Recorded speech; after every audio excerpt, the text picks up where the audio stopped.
Hello friends, good evening everyone. Welcome back to my channel Biology Blitz. कैसे हैं आप सभी? I hope all of you are fine and also your study is going very well. So students, जैसा कि हम सभी DSSB PGT biology का previous year paper जो है वो सॉल्व कर रहे हैं। ठीक है, ऑलरेडी ये पेपर जो है 6 तारीख को कंडक्ट किया गया था, 6/7/2018 को। फीमेल वाला पेपर है, इसमें 100 क्वेश्चंस कंप्लीट हो चुके हैं।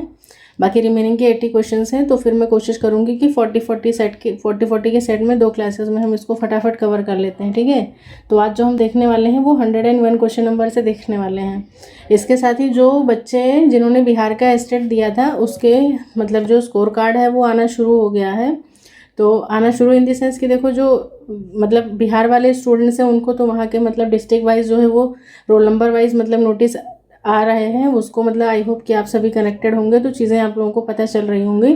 तो आप जा कर के मतलब चेक कर लीजिए, ठीक है, कि आपका किस डेट में इशू हो रहा है। वहाँ पे आपको जा कर के खुद ही वहाँ पे रिसीव करना है। ठीक है, बाकी साथ में आपको आपके एडमिट कार्ड का ज़ेरॉक्स ले जाना है, उसको सेल्फ अटेस्ट करना है। आपका जो वेब वाला है ना, जो वेबसाइट पे आपने रिज़ल्ट चेक किया था वो रिज़ल्ट लेकर के जाना है, साथ में उसका प्रिंट निकाल के उसको भी सेल्फ अटेस्ट करना है। और साथ ही एक वैलिड वोटर आईडी हो या फिर आधार हो, कुछ भी ऐसा लेके जाना है। ये 3 चीज़ें लेकर के जानी है। बाकी जो बिहार के बाहर वाले जो बच्चे हैं, मतलब जैसे कि यूपी से हो, दिल्ली से हो, राजस्थान से हो, झारखंड से हो, उड़ीसा से हो, कहीं से भी हो, तो आप लोगों के लिए जो है वो हम लोगों का मतलब जो सेंटर है वो पटना ही होगा। ठीक है, पटना पर ही मतलब पटना राजधानी है, वहाँ से मतलब मिलना शुरू होगा। लेकिन वो 15 तारीख से मिलना शुरू होगा। अभी फाइनली उन्होंने रोल नंबर वाइज ऐसा मतलब कुछ मेंशन नहीं किया है। तो चैनल के साथ अपडेटेड रहिए, कनेक्टेड रहिए, जो भी अपडेट्स होंगी वो आपको दी जाएंगी। ठीक है, ऑलरेडी जो नोटिस था वो नोटिस मैंने कम्युनिटी सेक्शन में डाल दिया है। आप जा करके वहाँ पे उसको एक बार फिर से आराम से रीड कर सकते हो। ठीक है, so without wasting any more time आज हम अपने क्वेश्चंस की तरफ चलते हैं। और पहला क्वेश्चन है हमारा 101। इसमें पूछ रहा है कि विच of the following plasmid vector is used mostly in genetic engineering. Genetic engineering में जो इन सब में से है कौन सा प्लाज्मिड वेक्टर वो है जो मोस्टली यूज़ किया गया है। तो मोस्टली जो यूज़ किया गया था वो PBR 322 था। ठीक है, आपको इसके बारे में मतलब सारी इन्फॉर्मेशंस पता होनी चाहिए कि व्हाट इज़ PBR, इसका नाम PBR ही क्यों रखा गया, कुछ और क्यों नहीं रखा गया, और सारी चीज़ें हैं। तो इसको हम थोड़ा सा एक बार डिटेल में देख लेते हैं। तो देखो, कुछ चीज़ें हैं जो मतलब आपको पता होना चाहिए। सबसे पहली बात कि ये जो वेक्टर है ये widely used vector for the Escherichia coli के लिए हम इसको यूज़ करते हैं। और इसकी डिस्कवरी जो की गई थी वो 1977 में की गई थी। मतलब 1977 में इसको क्रिएट किया गया था। किसने क्रिएट किया था? तो 2 साइंटिस्ट थे हमारे, बोलीवर और रॉड्रिगेज नाम के साइंटिस्ट थे। इन दोनों लोगों ने इसको क्या किया था, मतलब बनाया गया था। ठीक है, इनके द्वारा। फिर इसमें देखो P जो रिप्रेजेंट करता है वो हमेशा स्मॉल लेटर से लिखेंगे। और P क्या है? प्लाज्मिड के लिए। BR जो है साइंटिस्ट के नाम है, बोलीवर और रोड्रिगेज सर का नाम है। और फिर 322 जो है वो क्या है, यहाँ पे कोड को रिप्रेजेंट करता है। बाकी इन्फॉर्मेशन देखो यहाँ पे क्या मेंशन है। PBR 322 is a prominent plasmid vector in genetic engineering due to its versatility. ठीक है, ये काफ़ी ज़्यादा वर्सेटाइल है। It contains genes for antibiotic resistance, facilitating selection of transformed cells. Additionally, it features multiple cloning sites. इसके पास क्या है? multiple cloning sites हैं, allowing easy insertion of foreign DNA.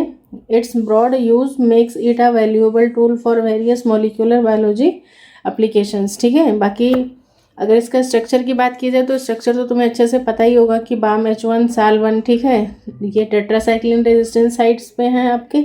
और एम्पिसिलिन वाले पे क्या आ जाता है आपका? PUV1 और PST1 होता है। ठीक है, और साथ ही साथ फिर और भी हैं, जैसे कि EcoR1 हो गया, CLA1 हो गया, और हिंद मतलब थर्ड जो है यहाँ पे लगी हैं साथ में। ओराई है इसके पास में, सिलेक्टेबल मार्कर्स हैं, एंटीबायोटिक रेजिस्टेंस जीन्स वगैरह हैं, मतलब बहुत सारी चीज़ें हैं इसके पास में।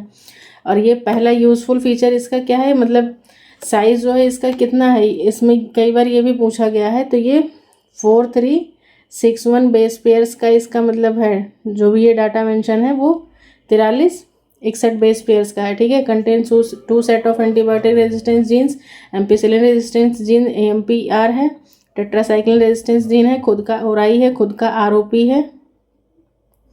तो ये सारी चीज़ें मतलब आपको मालूम होंगी। नेक्स्ट है क्वेश्चन नंबर 102।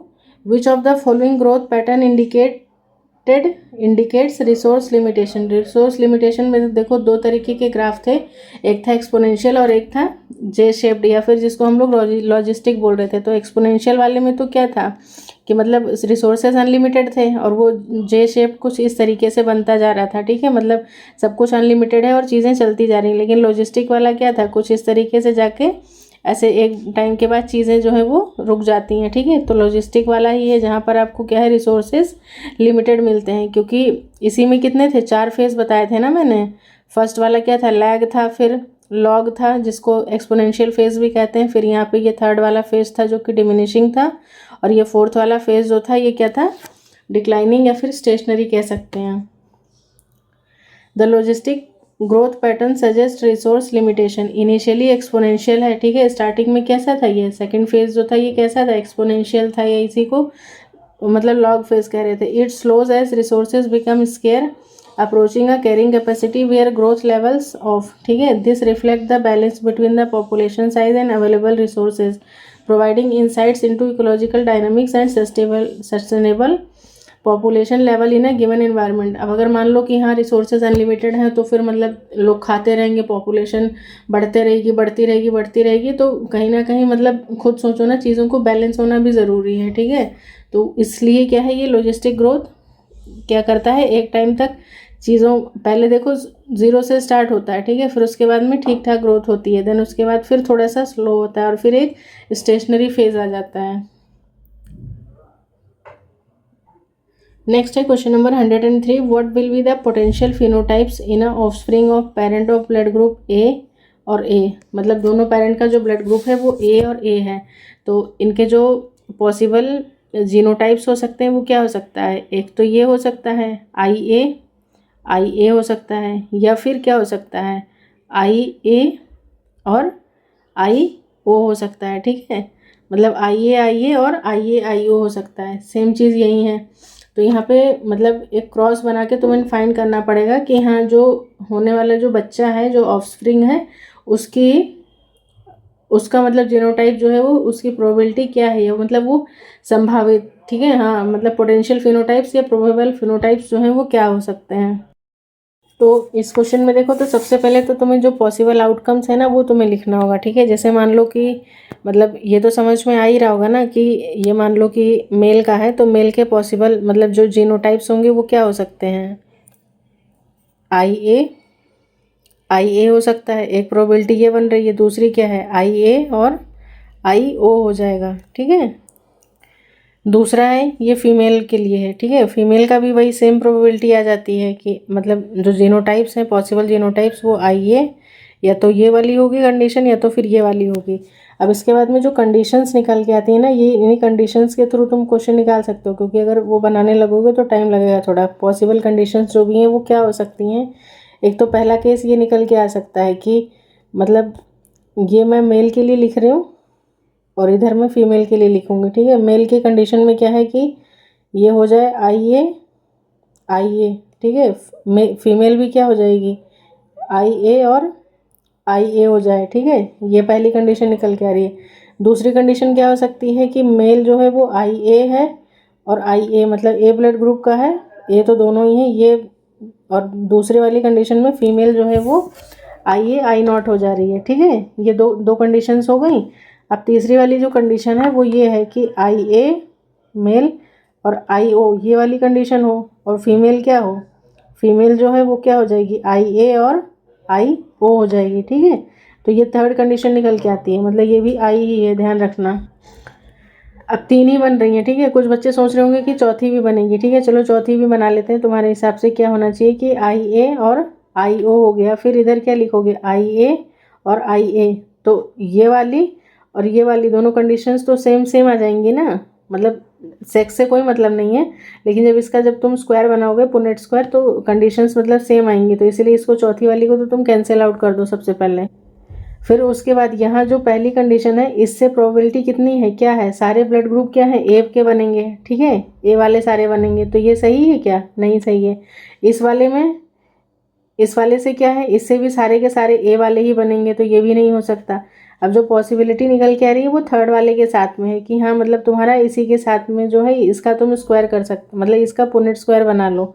तो क्या है ए ओ, और दूसरा क्या निकल के आ रहा है ए और ओ हो जाएगा। तो ए हो गया एक, फिर ए ओ, देन अगेन ए ओ और ओ। तो यानी कि 3 जो है वो कैसे हैं, यहाँ पे 3 ब्लड ग्रुप कैसे हैं आपके ए वाले आ जा रहे हैं। ठीक है, यानी कि ए की जो प्रोबेबिलिटी है वो कितनी है 3/4 ए हो जा रहा है। ठीक है, 4 है ना टोटल, तो 3/4 ए हो गया। और एक क्या है जो ओ ब्लड ग्रुप है, तो यानी कि और ओ का कितना आ जाएगा 1/4 ओ। तो समझ में आया कुछ?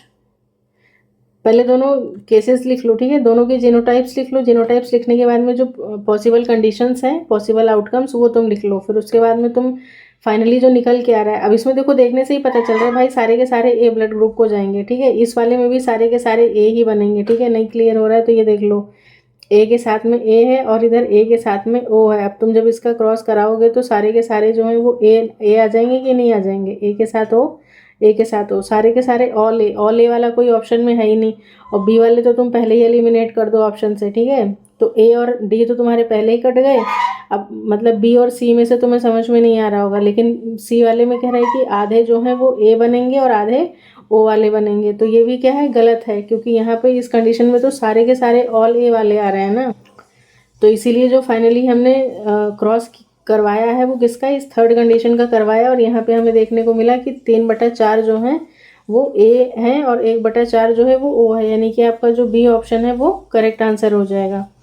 Blood type is determined by the combination of alleles inherited from both the parents. Blood group A individual have 2 possible genotypes, इधर कैपिटल ए और ए ओ हो जाएगा। One parents with blood group A, इधर कैपिटल ए और capital A दोनों वही same condition है, have offspring. दो पॉसिबल कॉम्बिनेशंस क्या हैं कि कैपिटल ए के 25% चांस हो रहे हैं, ए ओ जो है वो 50% है, या फिर ओ ए भी लिख सकते हो, तो वो भी क्या है 50% आ रहा है। और जो डबल ओ वाली कंडीशन आ रही थी ये कितनी आ रही है 25% चांसेस हैं। तो इस हिसाब से मतलब आप इसको फाइंड कर सकते हो। Out of this possibilities only the individuals with A O और A genotype express the A blood group type, therefore phenotype क्या निकल के आ रहा है, यही सारे हो जाएंगे। ठीक है, नेक्स्ट है question number 104। During cytokinesis, cytokinesis जब प्लांट्स में होती है, cell plate is formed by which of the following organ. तो गोल्जी कॉम्प्लेक्स जो है वो क्या करती है, सेल प्लेट का फॉर्मेशन करवाती है। ठीक है, during cytokinesis in plants the Golgi complex plays a crucial role in the formation of the cell plate. As the cell divides, vesicles containing cell wall material are produced by the Golgi complex. These vesicles क्या करते हैं, move to the centre of the dividing cell and fuse to form the cell plate. ठीक है, जिसको हम लोग और किस नाम से जानते हैं, फ्रेगमोप्लास्ट बोलते हैं। ठीक है, phragmoplast. The cell plate then grows outward, फिर वो सेल प्लेट क्या है, मतलब बाहर की तरफ में, अंदर से बाहर की तरफ में ग्रो करना शुरू करती है। grows outward, eventually fusing the cell membrane and contributing to the formation of the new cell wall that separate two daughter cells. This process is specific to plant cells and is essential for the successful completion of cell division. और बाकी अच्छे से तुम्हें ये चीज़ याद होनी चाहिए कि एनिमल सेल में, और एक तरफ लिख लो इधर प्लांट सेल। एनिमल सेल में जो मतलब डिवीज़न होता है वो किस मेथड से होता है, वो सेल फरो मेथड से होता है। ठीक है, सेल फरो से होता है। यहाँ पर सेल प्लेट मेथड से होता है। ठीक है, सेल प्लेट का फॉर्मेशन होता है जिसको फ्रेगमोप्लास्ट कहते हैं। यहाँ पर होता है सेंट्रीपीटल। ठीक है, मतलब बाहर से अंदर की तरफ, ये मान लो ऐसे सेल होता है तो ये इस तरीके से बाहर से अंदर की तरफ इन्वेजिनेशन होता है। ठीक है, बाहर की से अंदर की तरफ सेंट्रीपीटल। और ये इस केस में क्या होता है, सेंट्रीफ्यूगल होता है, इसमें अंदर से बाहर की तरफ होता है। जैसे मान लो कि ये सेल होता है, एक प्लांट सेल है, इसमें ऐसे ऐसे यहाँ पर गोल्जी बॉडी के मतलब जो भी वेसिकल्स हैं वो आके इकट्ठा होने लगते हैं। तो ये पहले बीच में रहते हैं। ठीक है, कलर चेंज कर लूँ, ये ऐसे बीच में रहते हैं, फिर ये धीरे धीरे ऐसे ऐसे साइड में होते जाते हैं और फिर इस तरीके से ये ऐसे मतलब कि अंदर से बाहर की तरफ होता है। और यहाँ देखो बाहर से अंदर की तरफ हो रहा है। तो ये दोनों पॉइंट जो है वो इम्पॉर्टेंट है कहीं ना कहीं। Cell plate, cell furrow, centripetal और सेंट्रीफ्यूगल होता है। नेक्स्ट है question number 105। Most of the transgenic studies have been performed on which of the following animal model. सबसे ज़्यादा कौन यूज़ किया जा रहा है, तो भाई माइस। ठीक है, माइस जो है वो ऑलमोस्ट कितने 83 या 87% करके है, कुछ डाटा मुझे एग्जैक्टली नहीं याद आ रहा है। तो ये माइस जो है ये सबसे ज़्यादा यूज़ किए जाते हैं। Rodents, particularly mice, are favored in transgenic studies due to their biological similarities to humans, ease of breeding and short generation times। मतलब क्या होता है कि इजीली आप ब्रीड करवा सकते हो, शॉर्ट जनरेशन टाइम होता है माइस का। These qualities make them practical model for understanding gene function, disease mechanisms and testing therapeutic interventions, contributing to the prevalence of rodent based research in transgenesis. Next है question number 106। In a Hardy Weinberg population frequency of a gene is not influenced by which of the following factor. मतलब कौन सा factor है जिसकी वजह से frequency पे कोई असर नहीं पड़ेगा। तो नेचुरल सिलेक्शन पड़ेगा, जेनेटिक रिकॉम्बिनेशन में कुछ चेंज करोगे तो भी पड़ेगा, म्यूटेशन से भी पड़ेगा, but because of natural death की वजह से वहाँ पर कोई मतलब कोई भी चेंज जो है उस फ्रीक्वेंसी पे नहीं पड़ेगा। ठीक है। In a Hardy-Weinberg equilibrium, the frequency of alleles and genotype remain constant over generation in an idealized population. ठीक है। Natural death does not directly affect gene frequencies because the equilibrium assumes that all individuals, regardless of their genotype, have an equal chance of survival and reproduction. ठीक है। Few factors like natural selection, genetic recombination, mutation, migration, ये सारी चीज़ें जो हैं ये कहीं ना कहीं रिस्पॉन्सिबल हैं, but natural death is not a selective force influencing gene frequencies in this context. Next question number 107। In which of the following species crossing over is observed in mitosis also. वैसे तो crossing over हमें कहाँ देखने को मिलती है, meiosis में देखने को मिलती है ना, बट यहाँ पे देखो क्या है कि क्रॉसिंग ओवर आपको कहाँ पे माइटोसिस के भी केस में देखने को मिलती है। तो आपका आंसर हो जाएगा Agaricus. Agaricus is a genus of fungi and crossing over during mitosis has been observed in this species। Crossing over क्या है ये तो सबको पता है कि मतलब मियोसिस में होती है, ना कि माइटोसिस में। Mitosis involve division of somatic cell without the exchange of genetic material between homologous chromosome. In drosophila and other organism crossing over जो है वो सिर्फ मियोसिस के टाइम में ही होती है, contributing to the genetic variation in gametes. Next है question number 108। What is the sedimentation coefficient of rRNA present in 30S ribosomal subunit. ये जब मैंने मेल वाला करवाया था तो उसमें मैंने सबका लिख के दिया था आपको। ठीक है, जिन्होंने नहीं देखा है वो जाके देख लेना। तो इसका आंसर हो जाएगा आपका 16S। ठीक है, मैं दोबारा नहीं लिखूंगी यहाँ पे। The sedimentation coefficient is a measure of the rate at which particle sediment in a centrifugal field ultra centrifugation. It is denoted in Swedberg unit. In context of ribosomal subunit, the 30S subunit contain ribosomal rRNA with a sedimentation coefficient of 16S। ठीक है, 16S जो है वो किसका part है, आपका smaller ribosomal सब unit का, 30 का है। मतलब देखो होता क्या है, ये 70S होता है ना, ये दो भागों में डिवाइड होता है, 30S और एक 50S। 30S वाला जो है वो स्मॉल वाला होता है जिसमें 16S होता है, और 50S वाला जो होता है इसमें, इस वाले में जो होता है ये एक तो 5S होता है और एक होता है 23S rRNA। ठीक है, जिसमें इसको 23S वाले को क्या बोलते हैं, राइबोजाइम बोलते हैं। Why, because it wears a catalytic property. ठीक है, बैक्टीरिया के केस में। और बाकी यूकैरियोटिक वाला तो तुम्हें भी इसका भी मालूम ही होगा। ठीक है, 80S का होता है, जिसमें स्मॉलर वाला जो होता है 40S होता है, लार्जर 60S होता है। स्मॉलर वाले में यहाँ पे 18S होता है और लार्जर वाले में यहाँ पे 5S सेम इट इज़ आ जाएगा। फिर 5 के बाद में 5.8S आ जाता है और एक आ जाता है आपका 28S। ठीक है, 28S rRNA। तो इस तरीके से रहता है, तो इन चीज़ों को थोड़ा सा ध्यान रखना। मतलब प्रोकैरियोटिक में 3 तरीके का ही rRNA होते हैं, लेकिन यूकैरियोटिक की बात करें तो यहाँ पे देखो 4 तरीके का, 1 2 3 4 देखने को मिल जाता है। Plays a crucial role in translation process within cell. This sedimentation coefficient indicate the relative size and mass of the particle, with a higher S well corresponding to a larger and heavier particle.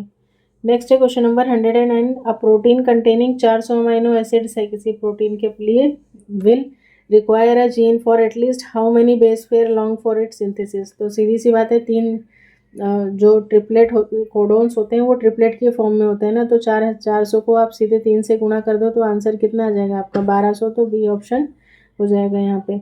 Each amino acid in a protein is enclosed by a sequence of 3 nucleotide known as codon. Therefore, to determine minimum number of base pairs required for the synthesis of protein, you multiply the number of amino acids by 3। ठीक है, तो वही मैंने कर दिया, answer आ गया 1200। 110 है, which of the following enzyme does not have a proof reading ability during DNA replication. DNA replication के लिए कौन से एंजाइम के पास में proof reading availability proof reading ability नहीं है। तो पिछले वाले पेपर में पूछा था कि किसके पास है, तो वहाँ पे क्या था, एप्सिलॉन बताया था मैंने कि उसके पास प्रूफ रीडिंग एबिलिटी होती है। अब यहाँ पे तुमसे क्वेश्चन ये पूछ रहा है कि किसके पास नहीं होती है, तो आओ ऑप्शंस देखते हैं।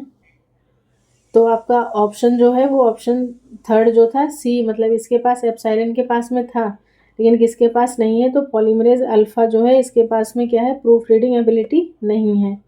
Polymerase alpha does not have proofreading ability during DNA replication. Polymerase alpha is involved in the initiation of DNA synthesis. ये इसका काम क्या होता है, ये इनिशिएशन प्रोसेस में इन्वॉल्व होता है, but lakhs the 3' to 5' exonuclease activity necessary for proof reading. इसके पास नहीं होता है।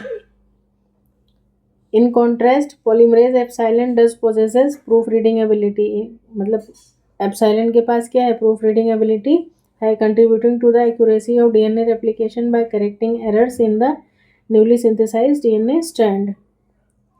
Next है question number 111, which of the following is an exception to the central dogma of molecular biology। तो रेट्रोवायरस है, ठीक है, रेट्रोवायरस में क्या है, एक्सेप्शन है। क्यों, क्योंकि प्रोसेस आपका क्या होता है, डीएनए से फिर क्या बनता है, आरएनए, और आरएनए से फिर क्या बनता है, आपका प्रोटीन बनता है। लेकिन ये क्या है, आरएनए से डीएनए बना लेता है और फिर डीएनए से फर्दर फिर प्रोटीन का फॉर्मेशन होता है। तो retrovirus is an exception to the central dogma of molecular biology, ठीक है।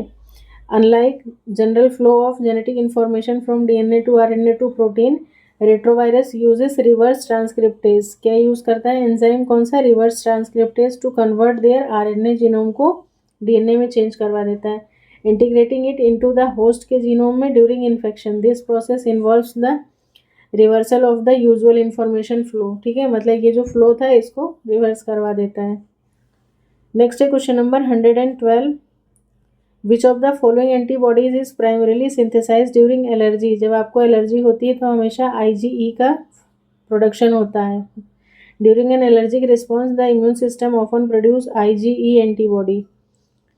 IgE antibodies play a central role in allergic reactions by binding to the specific receptors on the most cells, mast cells and basophils, ठीक है, most नहीं होगा यहाँ पे, mast cells होगा, mast cell और basophil के साथ बाइंड कर जाते हैं।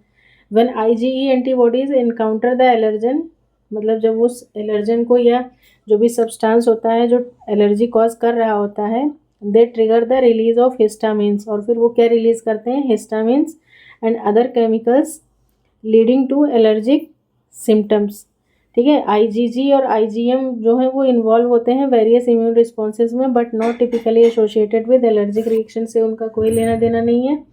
IgD is mainly found on the surface of B cells and is less directly involve in allergic responses. Next है question number 113, which of the following honey bee product is known to increase the performance of athletes.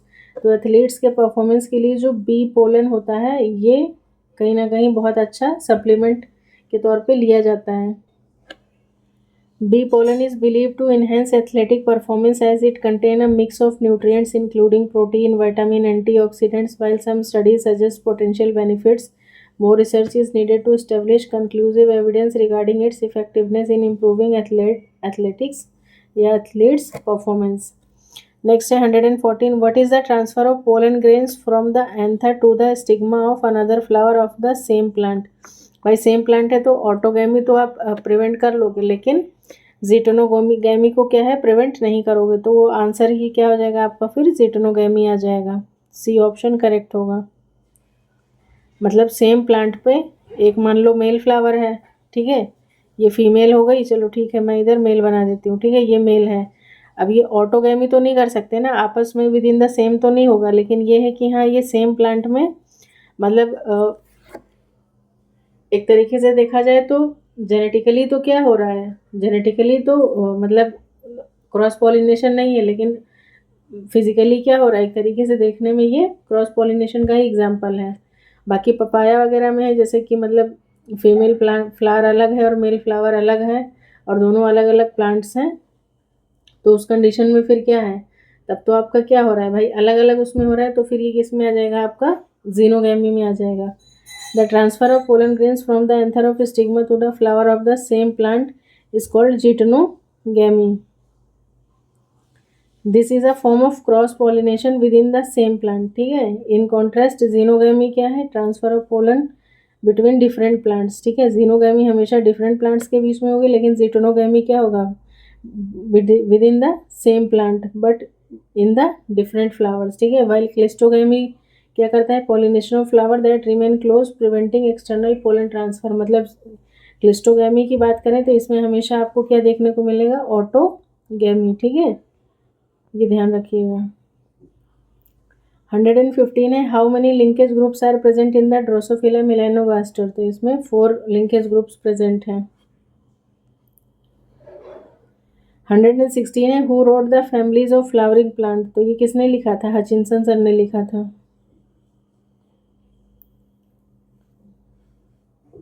Next है question number 117, which of the following is surrounded by accessory cells, ठीक है। Accessory sales से कौन surround होता है, तो जो आपके ये गार्ड सेल्स होते हैं, ये ऑलरेडी हम बता चुके हैं पिछली क्लास में।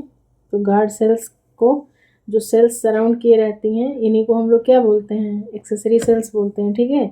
तो आपका आंसर क्या हो जाएगा, बी ऑप्शन। ये इस तरीके से देख सकते हो, ये जो ओपनिंग है ये क्या है, आपकी स्टोमेटल ओपनिंग हो जा रही है, या स्टोमेटल पोर कहेंगे। फिर ये बीन शेप्ड आपके गार्ड सेल्स आ जाते हैं, और इन गार्ड सेल्स को जो सराउंड करते हैं वो एक्सेसरी सेल्स होते हैं। Guard cells are surrounded by accessory cells. They are responsible for regulating stomatal opening in the plant leaf. The accessory cells का काम क्या होता है, they support and accompany the guard cell in their function, ठीक है। बाकी और सारी चीज़ें मैं तुम्हें बता ही चुकी हूँ, बार बार क्या ही मतलब एक्सप्लेन करना होता है, स्टोमेटल रेगुलेशन, गैसेस एक्सचेंज वगैरह। नेक्स्ट है question number 118, where does the Hardy Weinberg equilibrium exist in nature, भाई कहीं भी एग्जिस्ट नहीं करता है, ठीक है, nowhere. Hardy-Weinberg equilibrium is an idealized state that does not exist in nature. Therefore, among the given options, the correct answer nowhere.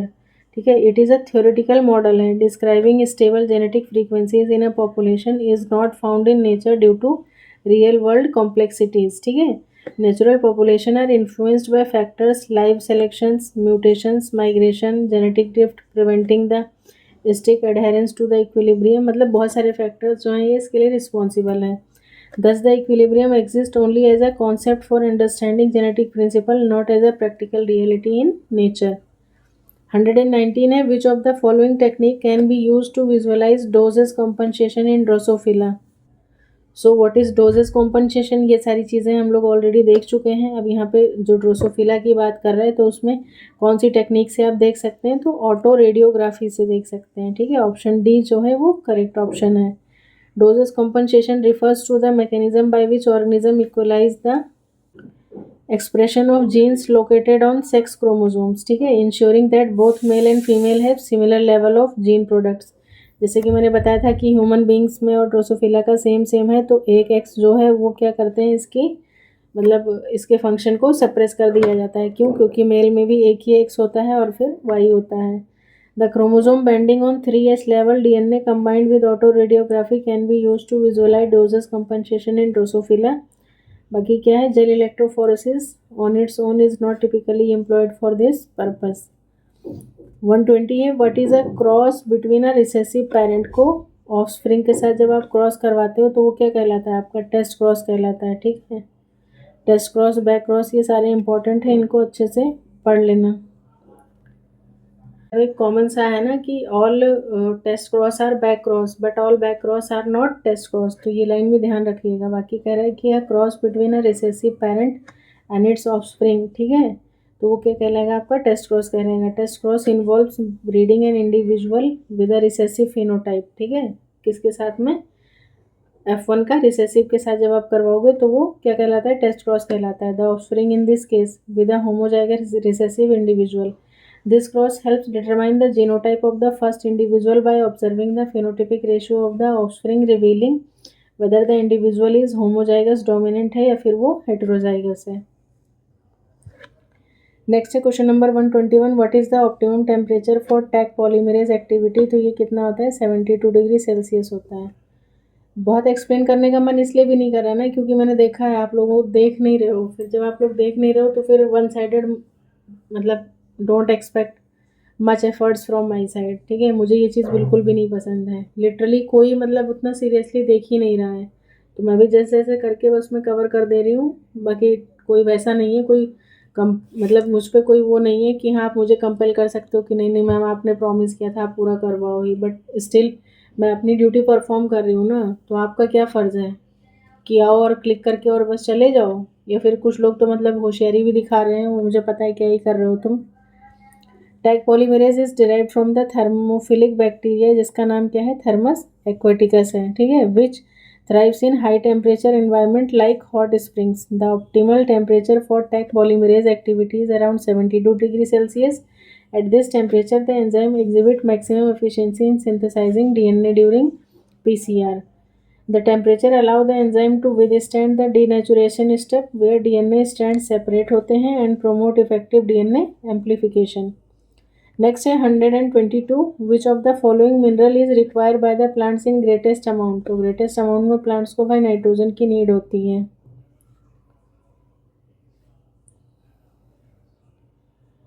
Plant require nitrogen in greatest quantity among the given minerals. Nitrogen क्या है, crucial component है amino acids के लिए, proteins के लिए और nucleic acids के लिए. Essential for the plant growth. It plays a key role in photosynthesis, promoting leafy green growth and is a major constituent of chlorophyll. इसीलिए नाइट्रोजन की सबसे ज़्यादा ज़रूरत है. Insufficient nitrogen can limit plant development, making it vital nutrient for overall plant health and productivity. Next question number 123. Discrete encapsulated aggregate of lymphatic nodules are present in mucosal layer of which organ. तो आपका answer हो जाएगा ये appendix में. The appendix contain discrete unencapsulated aggregates of lymphatic nodules in its mucosal layer. These structures, known as Peyer's patches, are essential component for the gut-associated lymphoid tissue (GALT). Peyer's patches plays a role in immune surveillance and defense against pathogens, contributing to the overall function of the appendix in the immune system. Next है 124. In which of the following enzyme reverse transcriptase is used. तो कल ही बताया था मैंने for creating cDNA library, जब ADA वाला बता रही थी मैं स्किड के लिए. Reverse transcriptase employees in creating a cDNA library. This enzyme synthesizes complementary DNA from RNA templates, allowing the conversion of RNA into DNA. In the context of cDNA libraries, this process enables generation of a complementary DNA copy from mRNA, preserving genetic information for subsequent analysis and cloning. 125. At least how many epitopes an antigen must have in a sandwich ELISA. तो sandwich ELISA में 2 epitopes हैं. epitopes क्या हैं, मतलब कहने का मतलब ये है कि जैसे मान लो तुमने ये स्ट्रक्चर देखा होगा एंटीजन एंटीबॉडी वाला, 2 हैवी चेन्स होती हैं और 2 लाइट चेन्स होती हैं. तो यहाँ पर ये जो बाइंडिंग साइट है, ये वाली जो बाइंडिंग साइट होती है ये कहलाती है पैराटोप. ठीक है, एंटीबॉडी की जो बाइंडिंग साइट है वो पैराटोप कहलाती है. ठीक है, ये वाला जो है ये पैराटोप कहलाएगा. लेकिन मान लो ये एंटीजन है और एंटीजन आकर के इसके साथ जब बाइंड करना चाह रहा है, तो ये जो एंटीजन की बाइंडिंग साइट है इसको क्या बोलते हैं, एंटीजन बाइंडिंग साइट. ये क्या कहलाता है आपका, एपिटोप कहलाता है. ठीक है, तो ये चीज़ ध्यान रखना. बाकी ये एंटीबॉडी वाला स्ट्रक्चर तो तुम्हें अच्छे से पता ही होना चाहिए. डाइसल्फाइड बॉन्ड से लिंक्ड होता है, 2 लाइट चेन्स होती हैं, 2 हैवी चेन्स होती हैं और सारी चीज़ें. ठीक है, मतलब बहुत डिटेल में नहीं जाना चाहती हूँ, जा सकती हूँ लेकिन देखो तुम्हारा रिस्पॉन्स नहीं आ रहा है इसलिए मैं नहीं जाना चाहती हूँ, सीधी बात. सो देखो simply in a sandwich ELISA a minimum of 2 epitopes on the antigen is necessary. ठीक है, एक यहाँ पे बाइंड होगा और एक यहाँ पे. The essay involves the use of 2 antibodies, one for capturing the antigen and another for detection. These antibodies bind to different epitopes on the same antigen, forming a sandwich. This dual antibody approach enhances specificity and sensitivity, crucial for accurate detection in enzyme-linked immunosorbent assay. यानी कि Elijah. Next है 126, skin colour in human. Skin colour जो है वो किसका है? Polygenic inheritance का है। ऑलरेडी बता चुके हैं बहुत बार, अब क्या ही एक्सप्लेन करना होता है। 127 है, which of the following is not a radio active isotope extensively use in the molecular technique. तो रेडियो एक्टिव सारे हैं, बस ये N15 जो है ये क्या था? ये हैवी आइसोटोप था, ये है हैवी आइसोटोप। और बाकी मतलब ये एक्सपेरिमेंटल प्रूफ किया गया था ना, semi conservative mode of replication में सेल्सर स्टाल सर ने किया था। तो उन्होंने क्या यूज़ किया था? N15 यूज़ किया था। N15H4Cl ammonium chloride caesium chloride density gradient technique था। तो ये क्वेश्चन KVS में भी पूछा गया था, ठीक है, वहाँ पे भी इस पर थोड़ा सा इशू हो गया था। और बाकी के सारे जो कैसे हैं वो आपके रेडियो एक्टिव आइसोटोप्स में आ जाते हैं। N15 not a radio active isotope extensively use in molecular technique while it is a stable non radio active isotope of nitrogen, यानी कि सिंपली कह दो भाई कि हैवी आइसोटोप है। It is not commonly employed in radio active labelling for molecular studies. बाकी isotope like tritium और फॉस्फोरस 32 और 14C मतलब कार्बन 14 जो है ये सारे किस में यूज़ किए गए थे? मॉलिक्यूलर बायो में यूज़ किए गए हैं। नेक्स्ट है question number 128, which of the following result in appearance of brown spot surrounded by chlorotic veins in the plant. तो ये मैंगनीज के एक्सेस से हो जाएगी ये चीज़, ठीक है। Brown spot surrounded by chlorotic veins in plant suggest manganese excess and excess of manganese can disrupt chlorophyll synthesis leading to yellow, ये मतलब क्लोरोसिस, येलोइंग हो जाएगा in the surrounding tissues. Monitoring and regulating manganese levels are crucial for maintaining proper plant health and preventing adverse effect on photosynthesis. Next है question number 129, which of the following transgenic animal is used for producing a variant of human tissue plasminogen activator। तो ये गोट को use किया गया था। Goat is commonly use as transgenic animal for producing variant of human tissue plasminogen activator. TPA पिछले वाली class में बताया था, मतलब पिछले पेपर में।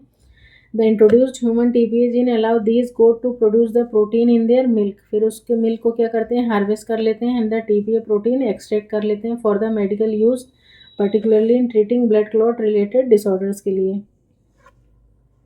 Next question number 130, which day is designated as international day of biological diversity. तो ये हमेशा 22 मई को मनाया जाता है। अभी जो 2000 उसमें मनाया गया था उसकी थीम देख लेना, थीम से इंपॉर्टेंट क्वेश्चंस पूछे जाते हैं। और मेल वाला जो पेपर था उसमें 5 जून को पूछा था।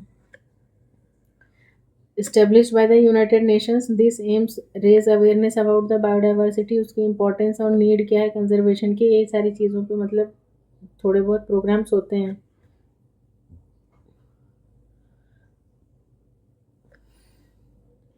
It provides an opportunity to reflect on our role in preserving the variety of life on Earth for present and future generations. 131 है, which of the following is not an example of adaptive radiation। adaptive radiation भी मैंने पिछले paper में बताया था। तो यहाँ पे देखो उसमें क्या था एग्जाम्पल आपका? डार्विन फिंचेस था, ऑस्ट्रेलियन मार्सुपियल्स था, सिसिल्ड फिशेस थी। ह्यूमन इवोल्यूशन जो है वो एडेप्टिव रेडिएशन का पार्ट नहीं है। Human evolution is not considered an example of adaptive radiation. Adaptive radiation involves the rapid diversification of species from a common ancestor into various ecological niches. Human evolution is a complex process, follows a mere gradual and single lineage pattern rather than the rapid divergence seen in classic example of adaptive radiation. 132, which of the following experimental model is best suited to study neural selection through mutation। तो यहाँ पे microbes को जो है वो ज़्यादा अच्छे से यूज़ किया गया है। The microbes are the best suited experimental model to study natural selection. Sorry यहाँ पे नेचुरल था, natural selection. The rapid reproduction large population size facilitate the observation of evolutionary changes over short period making them ideal for studying the effect of mutation and natural selection in a control environment. Next है 133 Widal test. Widal test is a serological test based on which of the following technique. तो सबको पता है ये antigen antibody interaction पे based है। The Widal test it specifically detect antibodies against salmonella antigen in a patient's serum aiding in diagnosis typhoid fever. मतलब typhoid के case में ज़्यादातर ये किया जाता है Widal test. By observing the reaction between patient antibody and salmonella के antigen, the test provide insight into the immune response and help confirm और rule out the typhoid infection कि आपको किस लेवल का इन्फेक्शन हुआ है। 134 है which of the following radiation is not use in the cancer treatment. तो cancer treatment में कौन सी रेडिएशंस नहीं यूज़ की जाएंगी, तो यूवी रेज जो है वो नहीं यूज़ की जाएंगी। बाकी यूवी वगैरह जो है वो स्किन कैंसर वगैरह के लिए यूज़ की जा सकती हैं, बाकी वैसे नहीं है। UV radiations lack the penetrating power needed for deep-seated tumors and is primarily used for surface tumors। वही जो मैंने बताया ना स्किन कैंसर वगैरह के लिए। In cancer therapy, X-ray, gamma radiation penetration tissues deeply while charged particle deliver precise doses. UV radiation limited penetration make it less effective for treating internal tumor compared to the other options। बाकी इन लोगों ने तो A option दिया था जो कि purely गलत ही था। 135 है what is the term given to a small molecule which can bind to a performed antibody but fails to stimulate B cells। तो वो हेप्टेन होंगे आपके। हेप्टेन क्या है? Heptane is a small molecule that can bind to a performed antibodies but lack immunogenicity to stimulate B cells alone। ठीक है, it becomes immunogenic unlike complete antigens।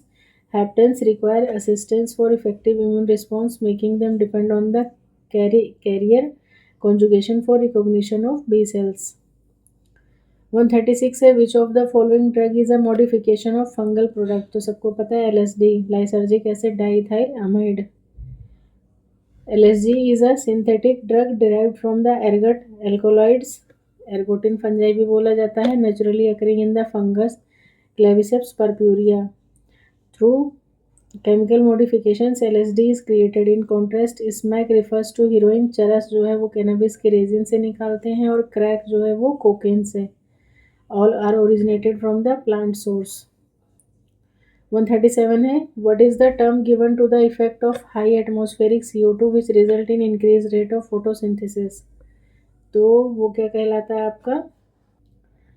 According to options CO2 fertilization effect बता रहे हैं ये लोग। Answer देखते हैं क्या है। The term given to the effect of high atmospheric CO2 resulting in an increase rate of photosynthesis. ठीक है, CO2 fertilization effect it refer to the positive impact of elevated atmospheric carbon dioxide level in photosynthesis. भाई सीधी सी बात है, CO2 का level बढ़ेगा तो इसको ज़्यादा उसके साथ बाइंड करेगा और फोटोसिंथेसिस ज़्यादा होगी। Higher CO2 concentration stimulate photosynthetic processes enhancing plant growth and productivity। This phenomena is significant in discussion about the effect of increased CO2 on ecosystem and agriculture, emphasizing its role as a potential fertilizer। ठीक है, for plant growth। तो यहाँ पे मतलब fertiliser एक तरीके से as a fertiliser वो काम कर रहा है। तो CO2 फर्टिलाइजेशन इफेक्ट, हाँ ठीक है, अच्छा क्वेश्चन था ये, कुछ अलग था, सही लगा मेरे को।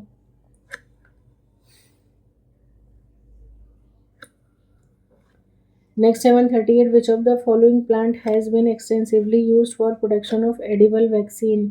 तो कौन सा प्लांट यूज़ कर रहे हैं एडिबल वैक्सीन के लिए? पोटैटो यूज़ कर रहे हैं।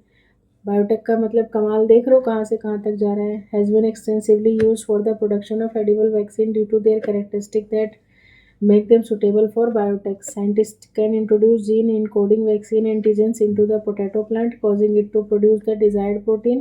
Modified potato, when consumed, allows the body to produce an immune response, potentially providing protection against specific diseases। ठीक है, this method offer a cost-effective and scalable approach to vaccine production। Next 739 which of the following dairy cattle cross breed is widely used in hilly regions में। पिछली बार वाले में भी कुछ पूछा था ऐसा, बट यहाँ पे देखो हिली रीजन के लिए पूछ रहे हैं, तो आपका आंसर जो हो जाएगा वो होल्स्टीन फ्रिजेरियन हो जाएगा। ठीक है, फ्रीशियन सॉरी,